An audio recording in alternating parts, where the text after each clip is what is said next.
Welcome to the League of Women Voters Lexington Community Forum in celebration of Black History Month.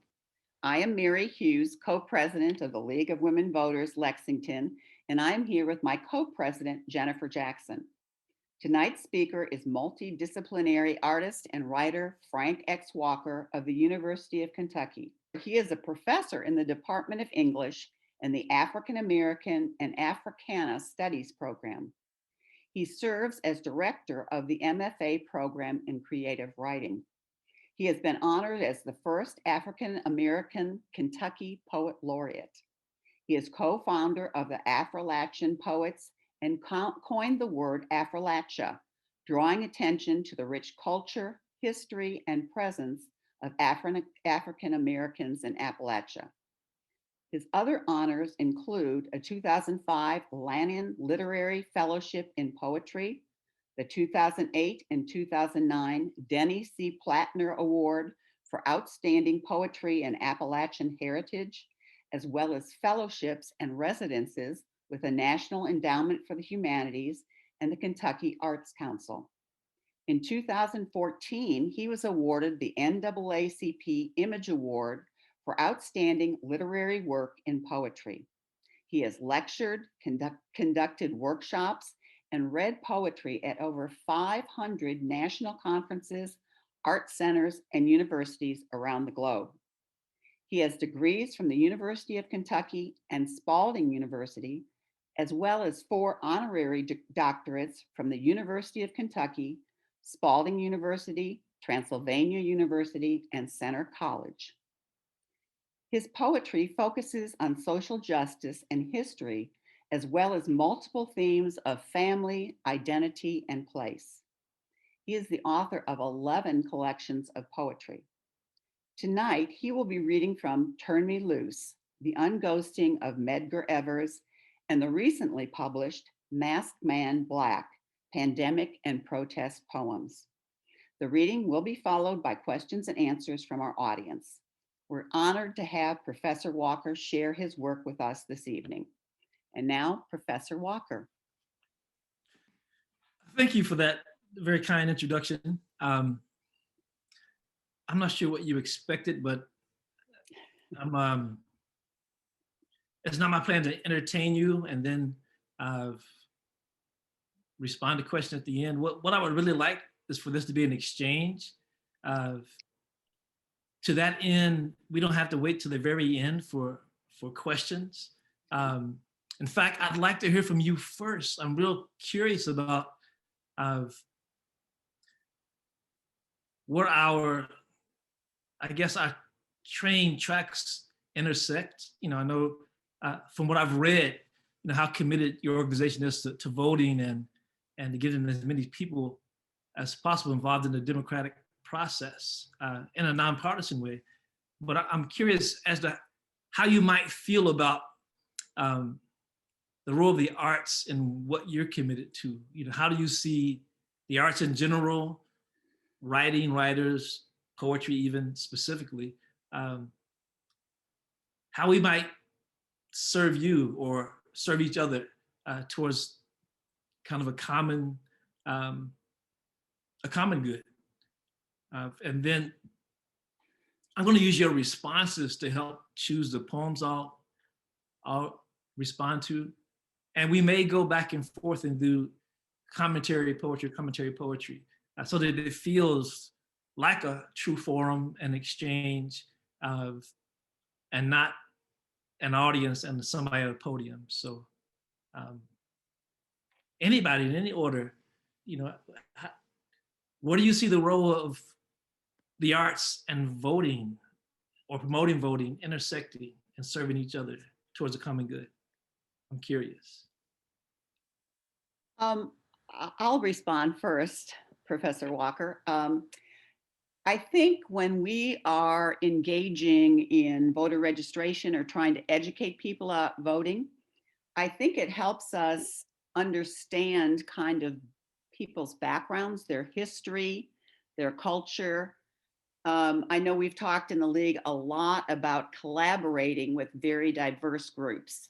And, unfortunately, or whatever, this is history, the League has always been known primarily as older white women.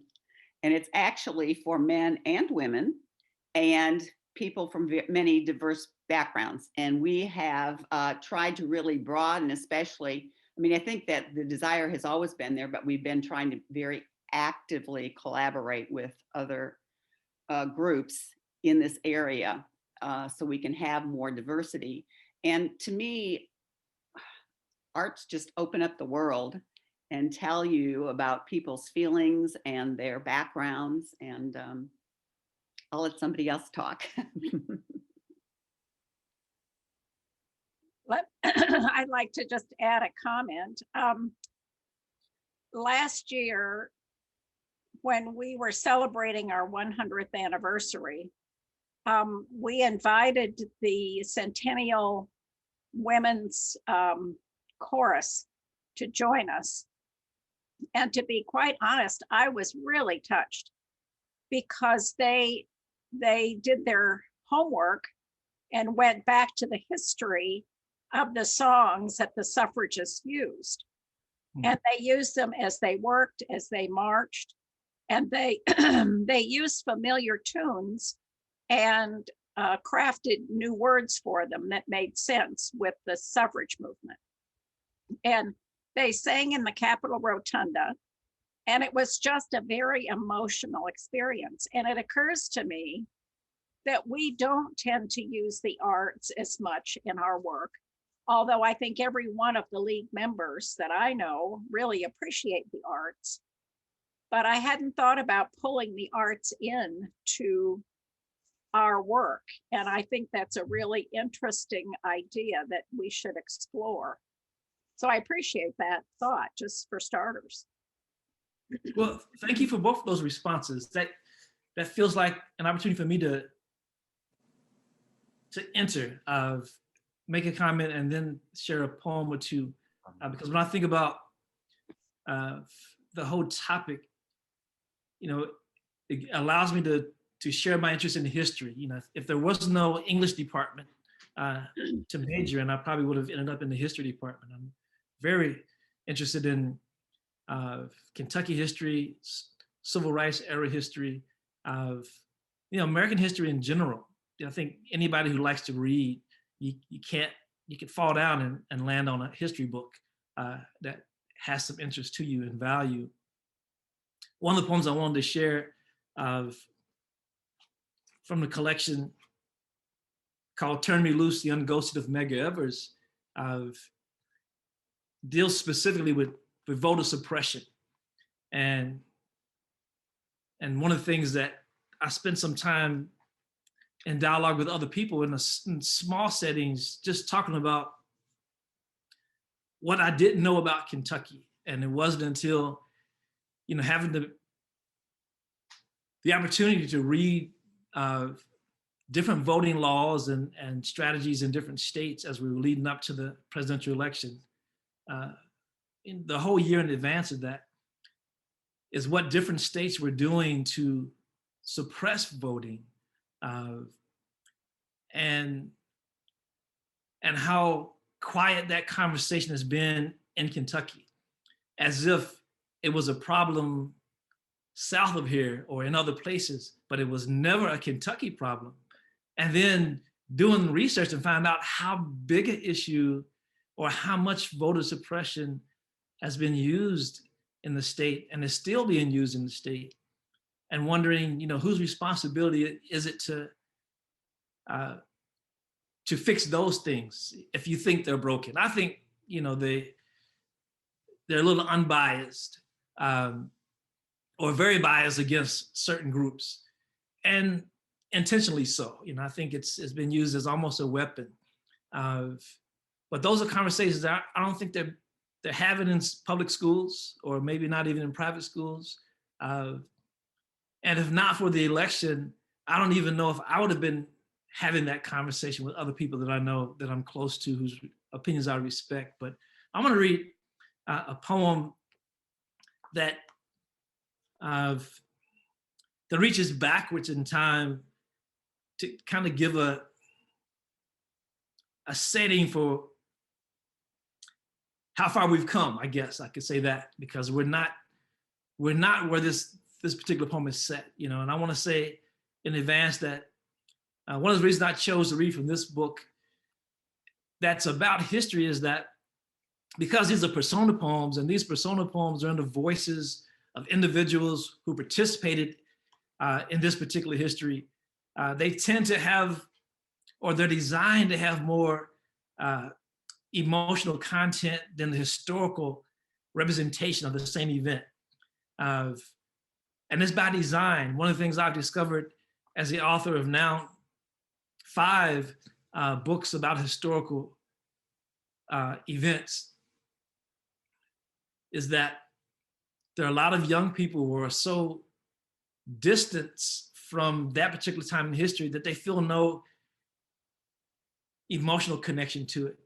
If they can discard an event, no matter how impactful it is on their current life, if it feels like ancient history, they feel it has nothing to do with them.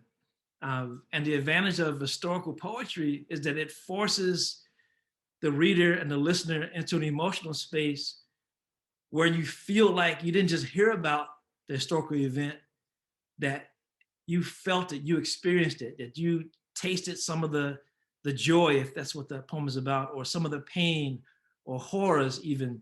So I'm gonna read probably 4 poems in a row that are in 4 different voices about the same subject, you know, loosely about Medgar Evers' life or death, but more about the setting. It's more about the setting that these poems come out of the civil rights crucible that formed our current history.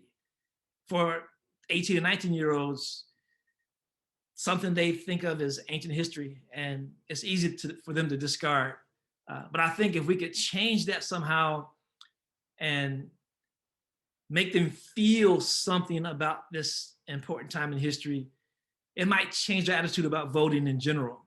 And I think, you know, by default, make them more interested or more eager to participate in the voting process and believe that it will make a difference. In the case of these poems I'm choosing, immediately give them a sense of how far we've come, and maybe have them make a parallel and figure out how far we have to go. So I think I probably already said too much. I'm gonna read a poem in the voice of Merle Evers initially.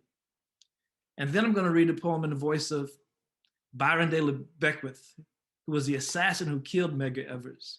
Then another poem in Merle's voice, and a 4th poem in the voice of the bullet, which is supposed to be objective, but still has an emotional tinge because of how, you know, disconnected to the actual emotional event that the bullet tries to be.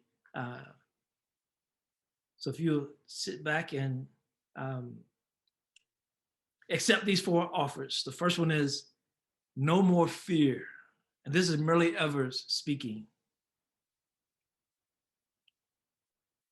3 months before Emmett Till arrived, Reverend George Lee was killed by a shotgun blast to the face. It was ruled a traffic accident. He had been the first to register to vote in his county.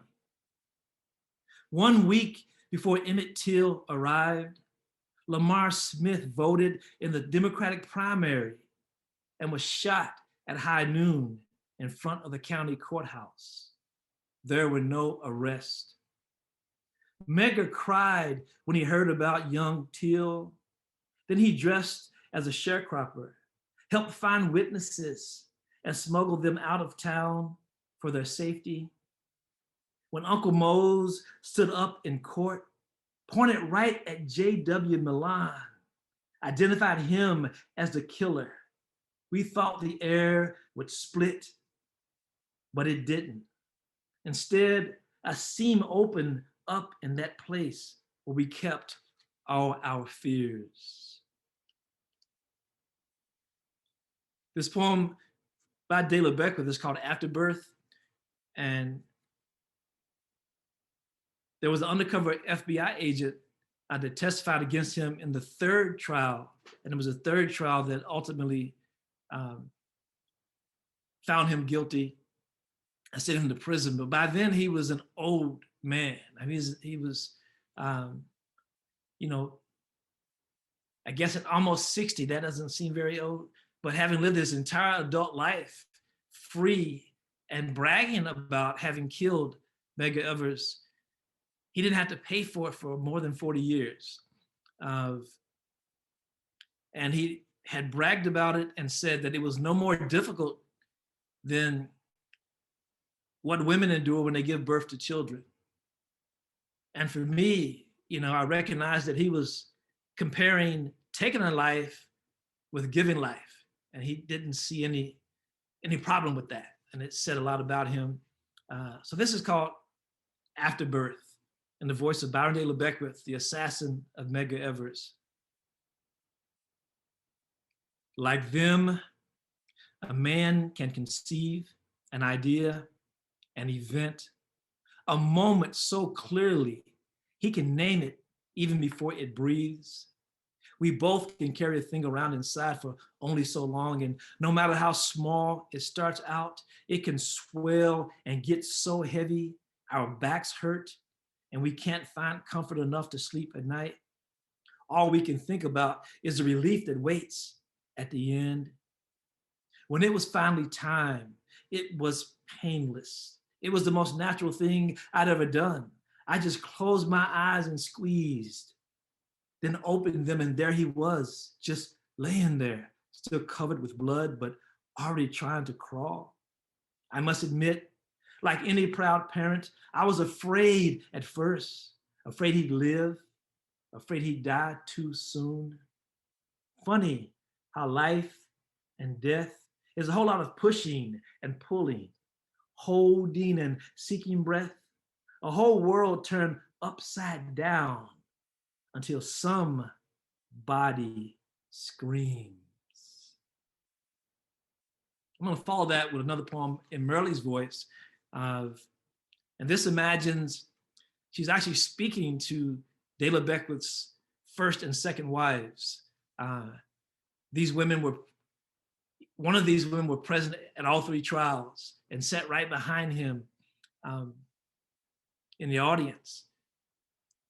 And this conversation never happened, but I thought about what she would have to say to them if she had a chance to look them in the eye and imagine what degree of complicity they owned because of what that husband of theirs had done. It's called Sorority Meeting. Merle Evers. My faith urges me to love you. My stomach begs me to not. All I know is that day made us sisters somehow. After long, nervous nights and trials on end, we are bound together in this unholy sorority of misery. I think about you every time I run my hands across the echoes in the hollows of my sheets. They seem loudest just before I wake. I open my eyes every morning, half expecting Medgar to be there. Then I think about you, and your eyes always snatch me back. Your eyes won't let me forget. We are sorority sisters now, with a gut-wrenching country ballad for a sweetheart song, tired funeral and courtroom clothes for colors, and secrets we will take to our graves. I was forced to sleep night after night after night with a ghost. You chose to sleep with a killer.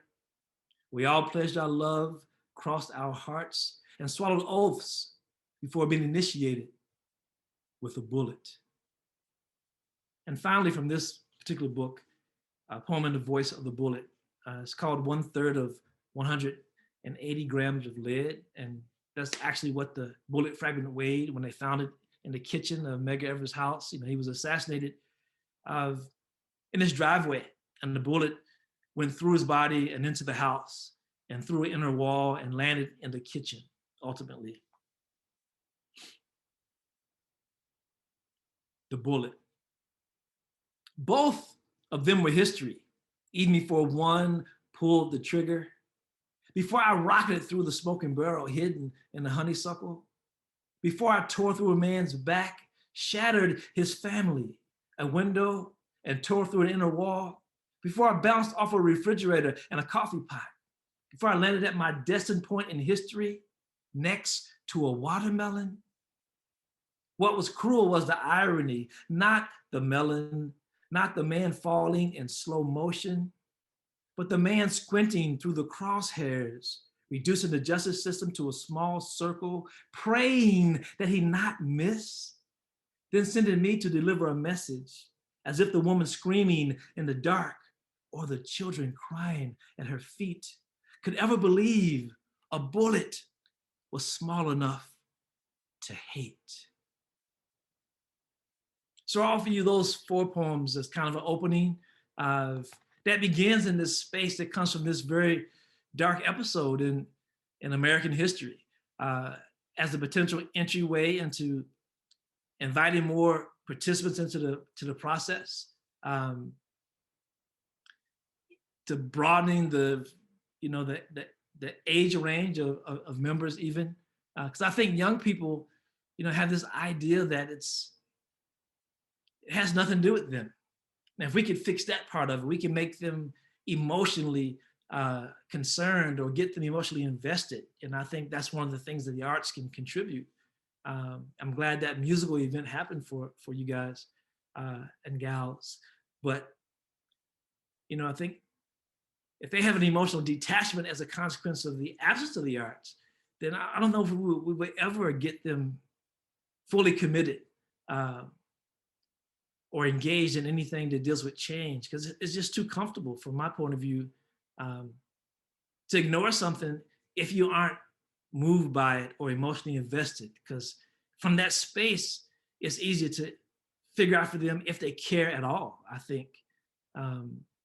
These aren't the things that, are typically discussed or people think are of concern for artists. But I think when I think about my own work, I think of myself as an artist, activist, educator, all three.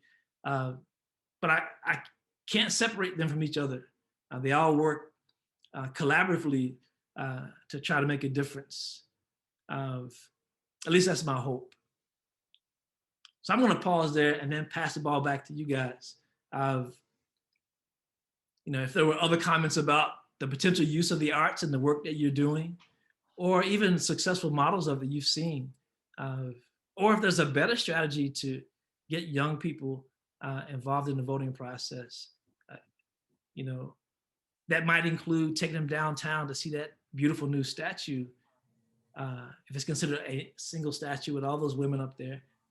But it's a beautiful addition to downtown. I remember trying to sneak by and catch the grand opening, because I also live downtown, and it's, I have daughters, twin 15-year-old girls, who I wanted to see it and be moved by it because it's art and it seemed bigger than life.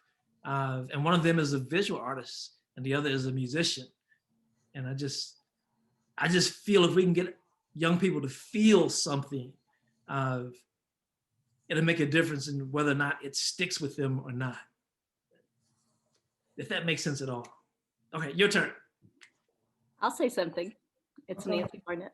First of all, I'd like to thank you so much for doing this. It's always a privilege to hear you share your thoughts and beautiful words. And I just wrote in the comments, to me, when you said how do arts and voting and all that collaborate and work together? Well, to me, democracy is a collaboration of voices. And we need masterful voices, artful voices, people that can succinctly and astutely put words together to inspire, express, tell a story. And I think that on the point you just made with young people, songs and verse and verbiage and words are something that I think always inspires and impacts. So, we need that intersection of arts and democracy in the process of that. We had an interesting day. We thought, since we can't go to any museums or anything, we like to be outside and hike. We'll go do something in Kentucky. We found ourselves at Perryville Battlefield Hmm. at the start of Black History Month, and it was beyond and impactful, and just to think of where that was, where we are now, and what we saw on the 6th a few days ago, and and then to be here with you all who are profound movers of democracy. So that's it. Thank you so much. Thank you for those comments. Yeah, we've been trying to figure out where we can go and get out of the house and have a family experience. And I had not considered Percival Battlefield. I'm from Danville, so that's very, very close. I don't think I've been to the battlefield since high school even. But there is a place that I think has as much significance in this whole conversation, and that's Camp Nelson. A lot of people don't think of it as a historical place to visit with families, but they have an amazing, visiting center and very engaging exhibit to take young people through. And I don't think enough schools use it, or people know about it even. And it's just the other side of Nicholasville, and it's worth the trip if you're looking for a good outing, no matter what time of the year it is. So I just want to bring up in the chat, Tony Rishi brought up that in talking about the intersection of arts and democracy, that that touching the heart is essential, and I think that's one of the things that that has kind of been echoed, and that also, I was thinking about that when you're reading the poetry and thinking about things from different perspectives. The perspective of the victim, or the shooter, or the bullet even, and that's a very creative perspective to take. And I think that's the magic of the arts, is it takes us out of our everyday perspective and allows us to consider other points of view. Mo, did As you a former high school history teacher, I can tell you that would have been beautiful when we did learn about Medgar Evers. Although I used the real footage of that I had, and 25. I'm from Iowa originally. I've been here a couple of years, and even though there was 8.5% of people in Iowa are African American, I had 25% at my school. So I chose to spend 2 weeks in civil rights. We started with Emmett Till, and we went through the whole 9 yards. So they saw that he was there with his children and his wife, and they were really moved by it. All the children were, and they were teenagers. So I would think that a reading that you would do like this to any high school group that were studying American history would be good. But I included the history of all people all during the time period that I taught. And later they started not allowing us to choose what to do so much in our classroom. It made it more difficult. And then they sent me to the ninth graders, and I didn't get to teach the high school civil rights anymore. But I did that as a big part of my thing. But that would be beautiful for them to hear this, to make them really think. But also you have to let people feel history. If you want it to really reach them, you have to tell them about, not that we're an evil country, but we are doing evil things even now, that's not okay. And so that would be beautiful. Thank you for that. I mean, it made me think about, that actual footage. I mean, you took them there, you allowed them to participate in the moment.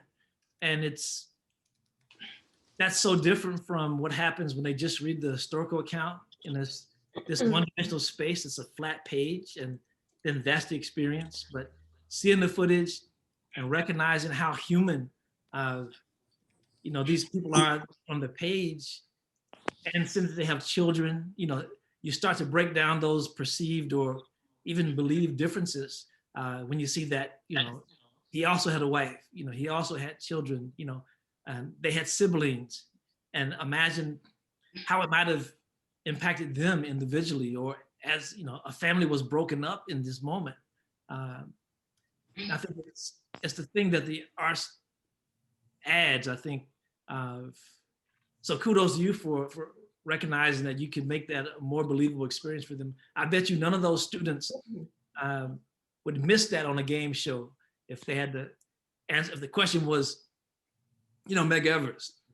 I had a classroom of almost 200 students 5 years ago, and I asked them to name the significant assassinations of the civil rights era, and they could only think of 3.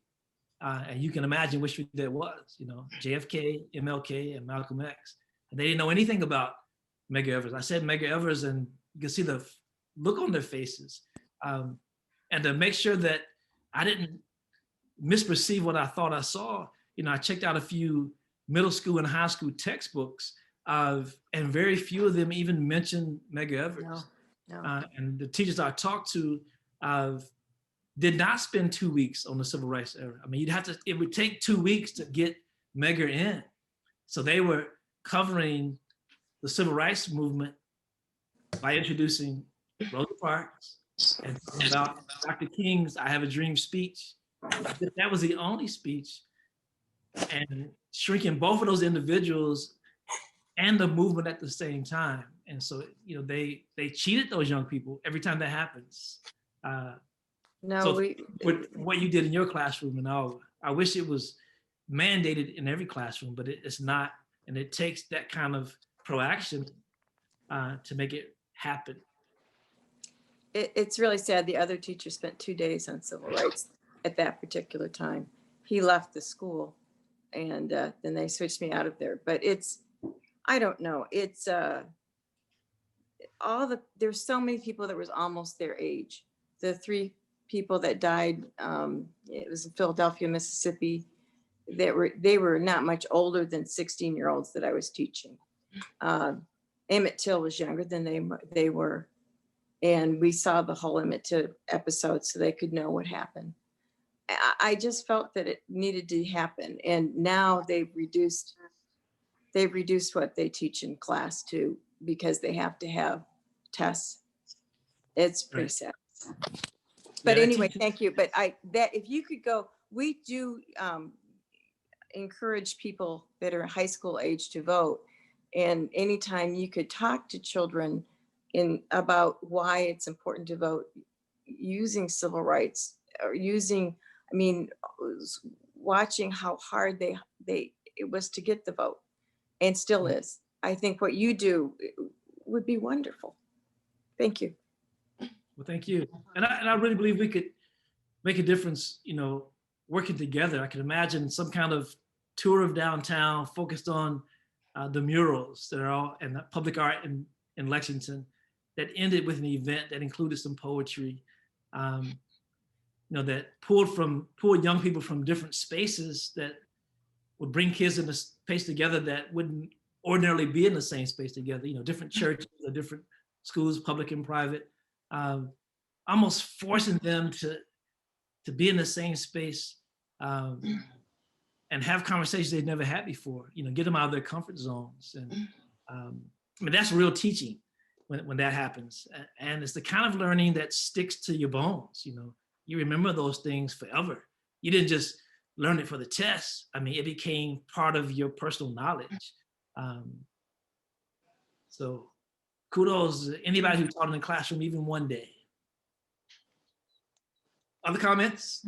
Yeah, Frank X, it's Jim. Good to see you again. Good to see you. I wish you were on the curriculum advisory committees throughout this country. But anyway, I listened to the report from from the mayor's Commission on Racial Equality. And one of the issues that came up was the importance of universal preschool. And one of the things that, I'm a librarian, and my wife is now teaching children's literature even as we speak. And I think if the young people are exposed to, number one, seeing people who look like them at a very early age, and then some of the issues that these people deal with and how they react to them and how they resolve them. And not just that, but if there's some way we could get the educational system to pass on the learning so that what they're learning in preschool can be emphasized in elementary school and middle school and high school, so that there's always, problem is that people don't talk enough about this sort of thing. You know, if you don't talk about it, you don't think about it. Right. And, you know, if we're doing it wrong, we're doomed to repeat it and to continue doing it wrong. You know, I think that one of the things that has, I've been trying to understand how easily people have fallen for what many people consider conspiracy theories, no matter how outlandish they seem. And I'm thinking, okay, these are mostly adults who have at least a high school degree. You know, why are they more susceptible than other people? I mean, is there not something in their head that says, well, this can't be, it can't be correct? Then the more I thought about it, I realized how easy it is if you can control the size of a person's worldview. You know, I guess the best anecdote I have is maybe almost 25 years ago, 23, 24, 25, I was in the state of Washington at a university giving a presentation. And a college student raised her hand and asked me if there were other Black people in Kentucky. Huh. And Besides you. at first I laughed. I thought, surely this is a joke. But they were serious. And as we began the dialogue, I realized that they had never been to Kentucky. And everything they knew about Kentucky was governed by mass media. And that included the movie Deliverance in this time period, Dukes of Hazzard, Beverly Hillbillies, Andy Griffith. For them, that was Kentucky. And my presence there didn't fit their worldview. And it kind of shaped a lot of the work I do today. The work I do that's connected to Appalachia is based on trying to force people to rethink their definition of a region, of an entire region that has been sold nationally as a homogeneous all-white space. And worse, you know, uncultured, barefooted, you know, amoral, violent, and to the extent that it's probably the only space or group of people in the United States that is still okay to make jokes about on TV. So you hear night show comedians and hosts making jokes about the region as if, you know, nobody listening is going to care. And there's a kind of not caring that is kind of masked and shaped by what we've been made to believe about the region. And one of the, I think, the true tragedies of that space is that, especially for African Americans, not only is it false to believe that there are no people of color there, but the people of color who come out of that space aren't even ordinary African Americans. I mean, reaching all the way back to Booker T. Washington, right? And coming forward to the father of African American history, Carter G. Woodson, is from Appalachia. He's an Appalachian. And you look into music, you got Nina Simone and all these other, you know, the father of the blues, W.C. Handy, the mother of the blues, Bessie Smith, August Wilson, probably the most famous African American playwright ever. I mean, there's so much rich African American history that comes out of the space that is Appalachia, but the predominant idea about the region is still this thing that is tied to a caricature. And I fought mass media, I fought education, I fought the books that are used in those classrooms, and I fought the absence of the arts in supplement the education to make it more real and challenge what people know. You know, so I think given all that, if people today can believe that, you know, there are 13 states that nobody Black lives in, that includes Pittsburgh, Pennsylvania, and Birmingham, Alabama, you know, I mean, look what we're up against. But I don't get too far off tangent because I could talk forever about any of these subjects because I'm passionate about them. let me invite you in to for another comment, and I'll see if I can find a poem attached to whatever comment comes next. Sharon, you had a comment. Well, the baseline's got 84. I think that it was actually about the poem that was just read, so I don't know if it's very amenable to coming up with a different poem. But it seems to me like what the theme is, and this discussion is about sort of awakening people, heightening awareness, and in particular, we've been talking about young people. But the question I had for you, Professor Walker, was actually sort of a personal one, which is, I remember vividly, I'm old, so I remember vividly the assassination of Medgar Evers. And in fact, I still have the magazine, like a Life magazine or something that has the story. So I was just curious, with all the different places there are out there, what was it that moved you to select that particular event? Was there something about it that seemed especially important, or there was a particular reason for it? Easy question. For me, it was the lack of knowledge exhibited by my students that day in class. The fact that 200 young people of college age had no idea who Medgar Evers was embarrassing to me. And it meant that educators had failed. And as an educator, I took part of that responsibility. The same thing shaped my interest in broadening the Lewis and Clark expedition saga to include York, who was, when I was in school, I never heard of York. Most people have no idea that there were 42 people that were part of the expedition, because we grew up, thinking that this thing was accomplished by two superhuman white men and maybe a dog, and maybe a Native American 15-year-old, but you almost never heard about York in spite of his major contributions. So when I found those things out as an educator and a parent, I felt obligated to do something about that, to try to, make a contribution to rescuing Medgar Evers' legacy, to make a contribution to challenging this broad ignorance about what we were taught and how we thought about the Lewis and Clark expedition. So it's hard for me not to say Lewis and Clark and York. When even in downtown Lexington, there are two, between Transylvania and Main Street, there are two markers that mention Lewis and Clark specifically coming here to Lexington and being present. If you read the journals, you know that York was with him, but didn't rate a mention.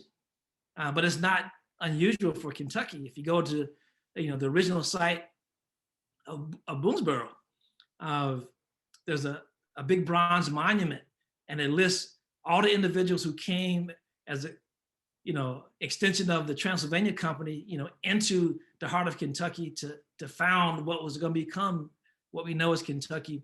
It lists all the names, all the Boones. At the very end, it says Negro man, Negro woman, as if they didn't have names, as if it was impossible to find their names, when Jim Nelson would tell you it takes a 10-minute search in a library to find out who these individuals were, what their names were, because they're in the history books, in some history books. So somebody didn't do their due diligence. And those are the kind of decisions that shape what people know. So forever, or ever since that bronze monument was created, when people have gone to visit, they leave there only knowing part of the important history. And if you're that Negro child today, that kind of hurts. A similar thing happens when you visit Mammoth Cave and nobody mentions Stephen Bishop, or that he was African-American, or how large a role African-Americans who were enslaved at the time played in the original Mammoth Cave when it was the seventh wonder of the world, leading tours, exploring and blazing new trails and mapping them out in the cave. That, it had to do something to people's thinking if, and an enslaved man leads you, you know, a mile underground and then blows out the light. And you realize that in that moment, you know, you're totally indebted to this person. There's nothing you can do for yourself in that moment. And then be led back out of that experience. Well, that would have to shape, you know, whether or not you believe that these people deserve to be treated in such an inhumane way. You know, so for me, you know, I try to see the positive as many things as possible, and look at it in a very real way. But I know people left that experience changed because of who was their tour guide in an experience like that. And I think about all the ways that we've had young people in a space where we could teach and we blew it, you know. Somebody mentioned the rotunda earlier, and I think about, you know, the decision, I applaud the decision to take out Jefferson Davis and put it somewhere with the rest of the Confederate monuments. You know, I'm wondering why, given the significance, there's not a major Underground Railroad monument in Kentucky, you know, and not just at the river, but Lexington was such a stronghold, Louisville was such a stronghold, such an important place for the marking of enslaved people, that both spaces should have something major, something positive, heroic even, to tell that story, that talks about the 10,000 plus African-American men who joined the Union Army so that their families could be free, so they could fight for the Union. Where's that monument? You know, why are they absent? And all these other monuments are present that don't even tell a story. So as educators, as leaders, as people in control, we're missing opportunities to not just educate children correctly, and all children, because all children need to know these facts about their space, but to grow them up differently. You know, I think those choices feed ideas of white supremacy. They feed ideas of who might be inferior. But if you put the truth out there, in the same way, if you put the truth out there about Appalachia, the stereotypes can't survive. The caricatures don't have a chance, but the stereotypes get exploded immediately. But that's me on the soapbox. Your turn. Thank you. Can I comment? Am I okay? Okay. It's such a pleasure to be with you again. What you mentioned and many people have spoken about is that the arts can touch our hearts. They can touch that way that we have of knowing that is not linear, and often it's not personal. And it's when we can break down that sense of separation that I believe we can make a breakthrough. And I believe that's one of the powerful ways that the arts can lead us forward in seeing ourselves as a part of a universal whole, rather than this separateness. White supremacy can only be fed by seeing ourselves as different. But when the arts tell the story, whether it's Medgar Evers or Rosa Parks or Stephen Bishop's or anyone, as this incredibly unique individual who is a part of this universal whole, I believe that's where the power lies. And so I thank you for playing that role in bringing us together, in seeing that we are all part of a universal whole with our differences, but more importantly, our similarities. So thank you for that. Well, thank you. I think I may have mentioned I would read another poem at least. So I'm gonna, as the time, somehow it's almost an hour later. And if it feels like 10 minutes, that means I've done my job, or you guys have talked a lot, but I know it's been me running my mouth. But I'm gonna close with what I consider a love poem. Even though the Herald Leader description of the book said, poet rages on the page. And another article mentioned me as an angry poet. There's at least a half dozen love poems in this book. And this is one, I'll close with this one. And it's an image that makes me think about these really large protests that were happening around the country and the world, you know. in New Zealand, France, you know, England. It's been a global voice speaking out against injustices. And you probably heard that the Black Lives Matter movement was nominated for a Nobel Peace Prize. And that really warmed my heart, because I also remember somebody else really wanting to win that really bigly. So I'm gonna read a poem that talks about what happened in Philadelphia, which really moved me, because I still feel like I'm in my honeymoon. A couple was married in the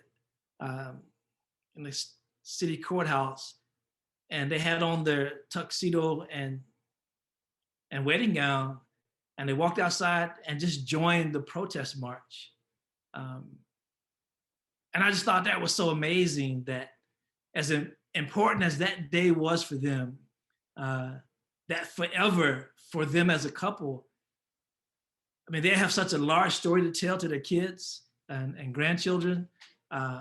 Their photo album will look different than any wedding photo album you've ever seen, that you never wanted to see after the first 5 minutes. Theirs is going to look different.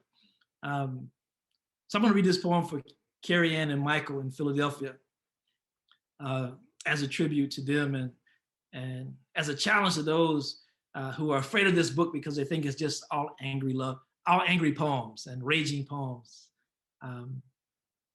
It's called Y'all, because I can't get the Kentucky out of me. Y'all say I do, we say Black Lives Matter, for Carrie Ann and Michael.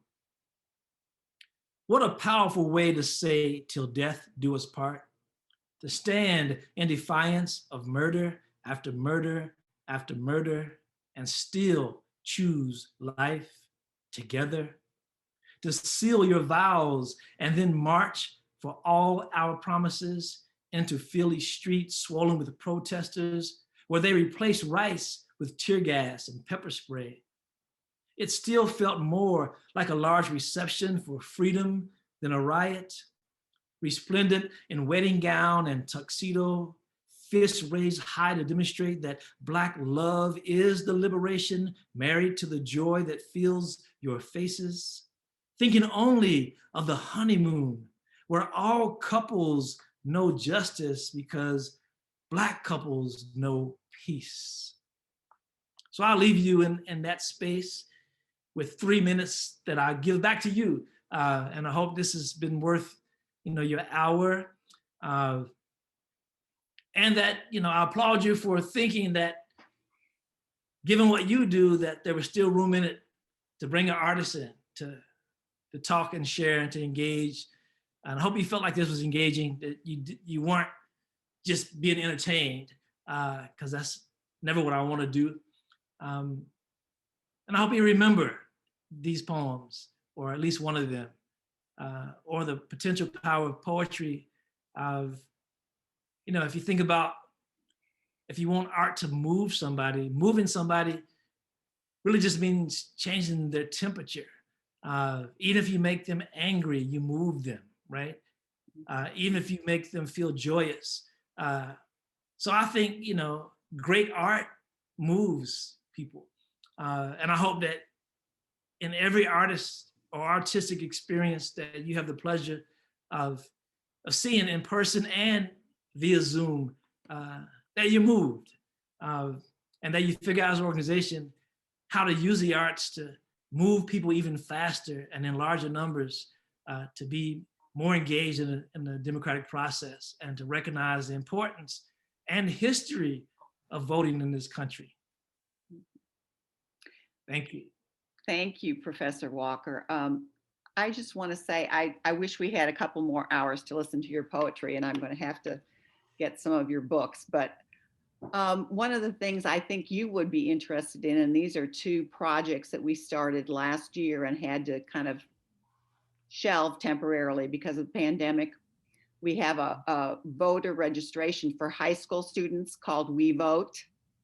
And we've really been trying to reach out to social studies teachers and history teachers, and getting kids involved in kind of peer-to-peer and, talking about that importance.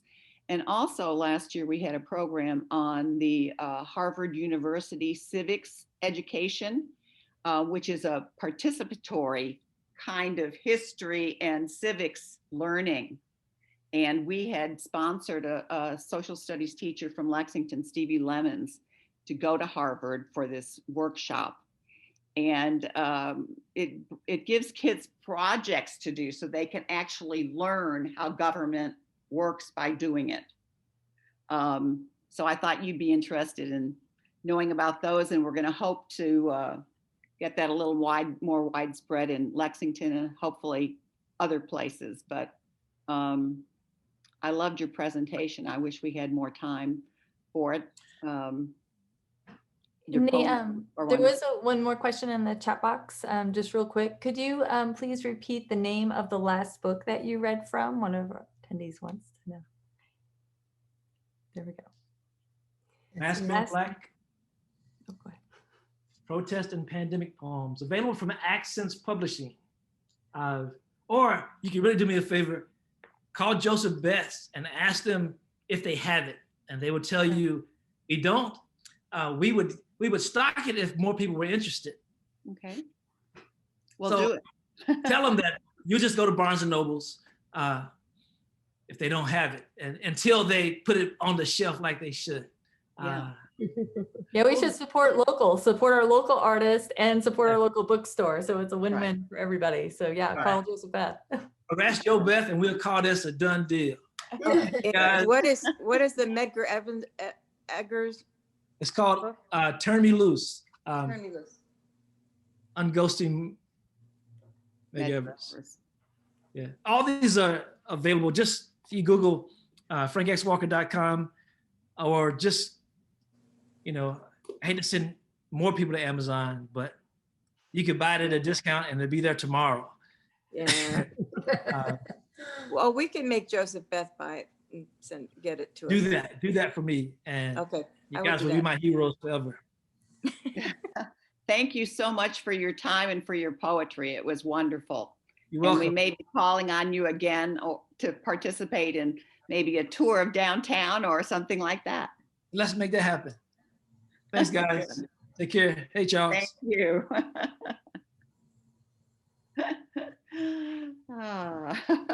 What a program. Wow.